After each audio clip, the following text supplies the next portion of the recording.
আজ আমরা এসেছি দুবাইয়ের সবচেয়ে ইউনিক মলগুলোর মধ্যে একটা ইবন বতুতা মলে শপিং করতে। এই মলটা শুধু শপিং এর জায়গা না, এটা যেন একটা ট্রাভেল জার্নি। পুরো মলটা ভাগ করা হয়েছে 6টা দেশের থিমে: China, India, Persia, Egypt, Tunisia আর অ্যান্ডালুসিয়া। এক একটা সেকশনে ঢুকলে মনে হবে যেন অন্য দেশে চলে এসেছি।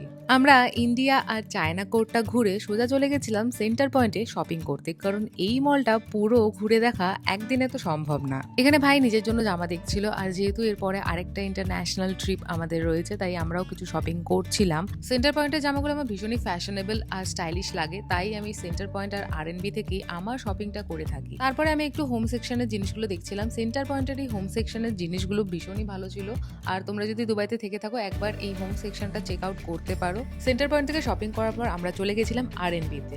আরএনবিটা আমার খুবই ফেভারিট, আর এটা ইন্ডিয়ার ওই জুডিওর মতো বলতে পারো। খুবই রিজনেবল প্রাইসে জামা কাপড় পাওয়া যায়। আরএনবি থেকেও টুকটাক অনেক কিছু নিয়ে নিয়েছি। এই যে এত কিছু নিয়েছি আরএনবি থেকে।